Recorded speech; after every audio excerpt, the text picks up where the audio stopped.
Imagine you're walking into a very quiet room. Yeah, the lights are soft. You sit down in a comfortable chair, Just close your eyes. and you take a slow breath. It feels very safe.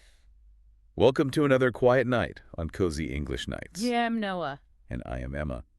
We are very happy you are here with us. Yes, very happy. Tonight we have a deep dive into a very real feeling. A feeling that makes us so tired. Right. We are talking about the word yes. Well, specifically saying yes when you really want to say no. It is a heavy thing. Very heavy. It takes a lot of energy. Yeah. You try to make everyone else happy. And you forget yourself. So today, we will look at a short story. It is called The Word She Could Not Say. It is a story, but it's also a guide. Right. It teaches us how to protect our time. And how to use polite English words to say no. Gently and safely. We want to understand why saying no is so scary. And we will learn the exact phrases to use. Phrases that make it easy. So, let us begin our deep dive. Yes. Let us start with the woman in the story. Her name is Rita. Rita is, she is like many of us. Yeah, I think I am like Rita sometimes. Me too. Because Rita said yes to everything. Everything. That is a lot. Right. She never refused. She always agreed. That sounds so tiring. It is. Let us look at a few examples from her life. Okay. First, there's her job. Her boss comes to her. He says, "Can you work on Saturday?" Saturday's a day for rest, you know. But Rita says yes. She gives away her rest. Then there's the second example. A physical one. Right. A friend asks, "Can you help me move my boxes?" Moving boxes is very hard work. Yeah. It hurts your arms. It hurts your back. Because she says yes again. She gives away her physical energy. And there's a third example. A social one. A friend says, "Can you join dinner tonight?" Dinner tonight. That is very sudden. Yes, and Rita's already tired. She probably just wants to sleep. Exactly. But she says yes. So she goes to dinner. At dinner, you have to talk. You have to smile. You have to listen to other people. It takes so much emotional energy. So she loses her time, her body, and her emotions. Yeah, she gives it all away. What happens when you live like this? Well, you become empty. Completely empty. The story says Rita was always tired. No free evenings. No slow Saturdays. No time to just sit. This is the real cost of having no boundaries. You become depleted. Depleted. That means having nothing left inside. Right, like an empty cup. You are always giving to others. But you never receive anything back. I think about it like water. Oh, water. Tell me about that. Think of your energy as water in a large bucket. Okay. A full bucket of fresh water. In the morning, the bucket is full. You feel awake. You feel strong. But then, a friend asks for a small favor. And you say yes. Right. So a tiny drop of water falls out. Just one drop. That is not so bad. No, one drop is okay. But then you say yes to extra work. Another drop falls out. And yes to a late dinner. Another drop. Drop by drop, the water leaves the bucket. It happens very slowly. Yeah. You do not really see it at first. But then Friday comes. And you look inside the bucket. It's completely dry. There is no water left for you. You cannot even take a drink. This is exactly what happened to Rita. The little yeses emptied her bucket. So we have to ask a question. Why did she do it? Why do any of us do it? In the story, Rita has a friend. His name is Dan. Dan sees that Rita is so tired. Yeah. He sees her empty bucket. And he asks her, "Why do you always say yes?" It is such a simple question. But her answer is very honest. She says because no sounds rude. She thinks the word no is mean. She thinks it will hurt people's feelings. I really understand Rita here. I do too. We all feel that way sometimes. We want people to be happy with us. Right. We are afraid of anger. If I say no, maybe they will not like me. It is a very deep human fear. I wonder about you, listening right now. Yeah. Is it hard for you to say no? Do you think saying no makes you a bad person? Many of us learned this when we were small children. We were taught to share, to be helpful. To always be available for others. So Rita has this strict rule in her mind. She only sees two choices in life. Just two. Choice one is to say yes. And be a good, polite friend. Choice two is to say no. And be a rude, bad person. She cannot see any other way. She cannot imagine a kind no. But then her friend Dan helps her. Yes, Dan changes the rules. He tells her a secret about words. He says no is not rude. How you say it matters. How you say it matters. That is so important. It changes everything, you know? Yeah. The word itself is not the problem. The boundary is not the problem. You can say no, you can stay home. But you must use the right wrapping paper. Oh, wrapping paper. I like that idea. Imagine you give someone an empty box. An empty box is not a good gift. No, it feels a little sad. But what if you wrap it in beautiful, shiny paper? And you put a soft ribbon on it. The wrapping paper is the politeness. Exactly. The box is still empty. The answer is still no. But the beautiful paper makes it feel gentle. It does not hurt them to hold it. Dan actually gives Rita the wrapping paper. He gives her real English sentences to use. Rita writes them down in a little notebook. Let us open that notebook together. These phrases are very helpful for all of us. The first phrase is very warm. It goes like this. Thanks for asking, but I can't this time.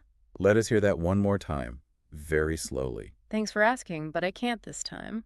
This sentence works so well. Why does it work so well? Well, the first part is a thank you. Thanks for asking. Right. It makes the other person feel seen. It says, I am happy you thought of me. Then comes the word but. But turns the sentence around gently. And she says, I can't. That is the truth. That is the empty box. It is clear, but it is not mean. And she ends with, this time. That part is very smart. Yeah, it keeps the door open, just a crack. It means, maybe in the future, I will say yes. It is just a few simple words, but it feels so safe. Dan gives her a second sentence, too. What is the second one? I'd love to, but I'm busy that day. Ah, I'd love to, but I'm busy that day. Let us look at how soft this is. It starts with, I'd love to. Which means, I really want to. It shows you like their idea. Right. You are not rejecting them. But I have a question about the second part. Oh, what is your question? Well, she says, I'm busy that day. Yes. What if she is not busy? What if she just wants to sit at home? Ah, that is a very common worry. It feels like a small lie, you know? But think about it this way. Resting is an activity. Resting is an activity. Yeah, doing nothing is a real plan. So if I plan to sleep, I have a plan. Exactly. Your calendar is full. Full of quiet time. You are busy protecting your energy. Wow. That makes me feel much lighter. You never have to explain your rest to anyone. You just say, I'm busy that day. And people respect a busy calendar. Let us look at the third sentence in her notebook. This one is a little more firm. Sorry, that doesn't work for me. Sorry, that doesn't work for me. This is a very strong tool. Why is it stronger? Because it gives no excuse at all.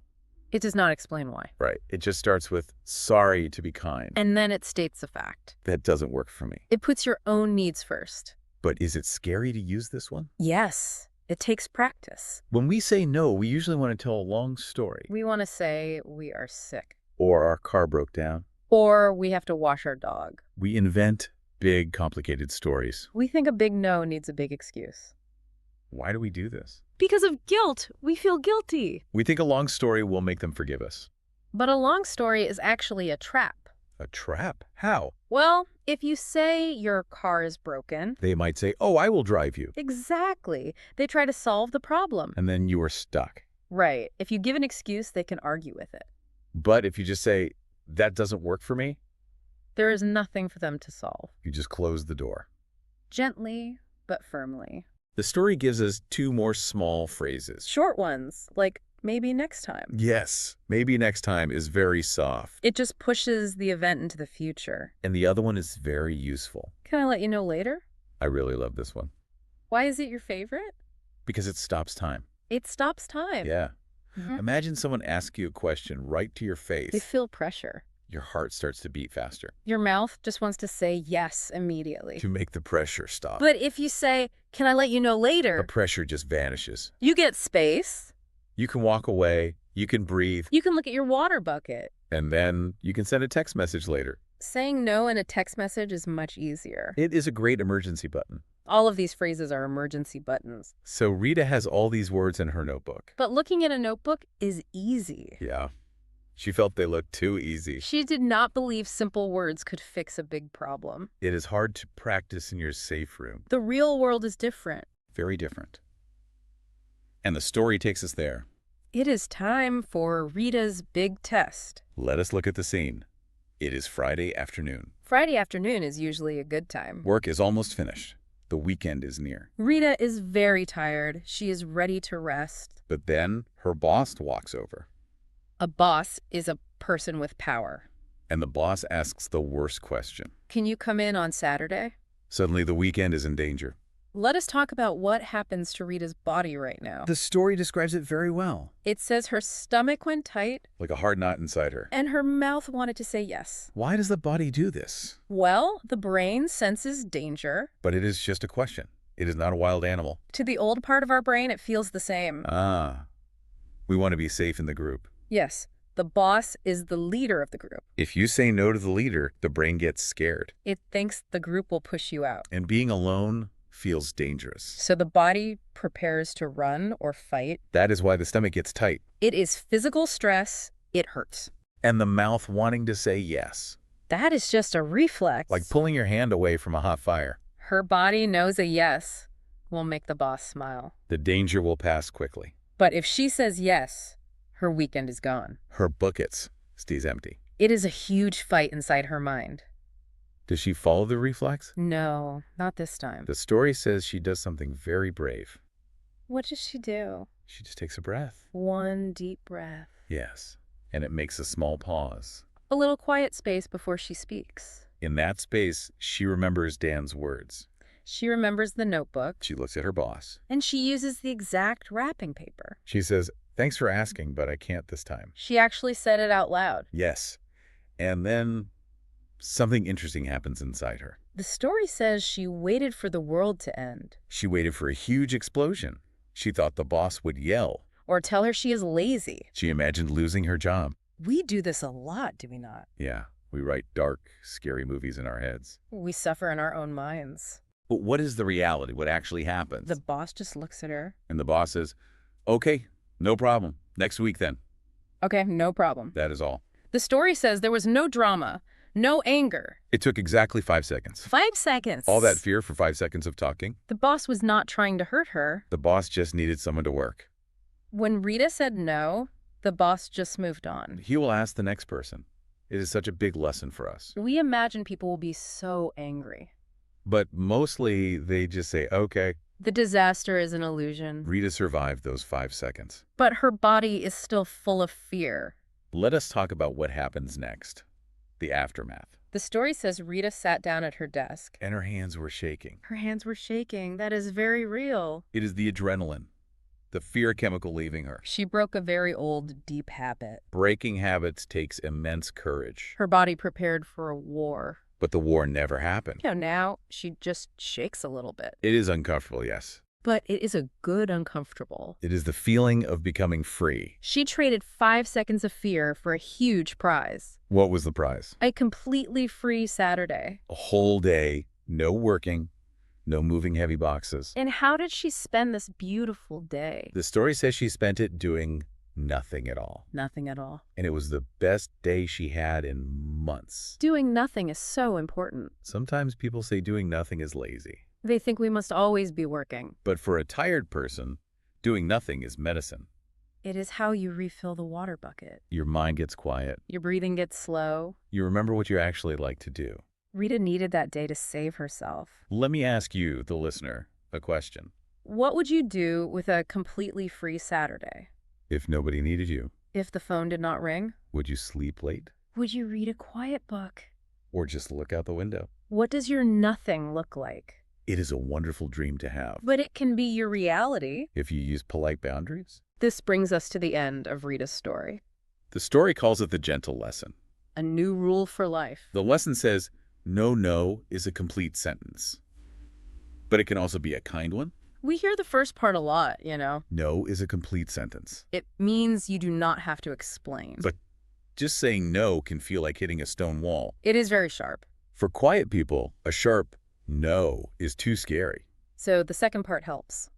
It can also be a kind one. You can build a soft fence instead of a stone wall. Thanks for asking, but I can't. It is true, and it is kind. You respect them and you protect yourself. You do not have to choose. There is a final thought in the story. A golden rule about energy. It says, every yes you don't mean is a no to your own rest.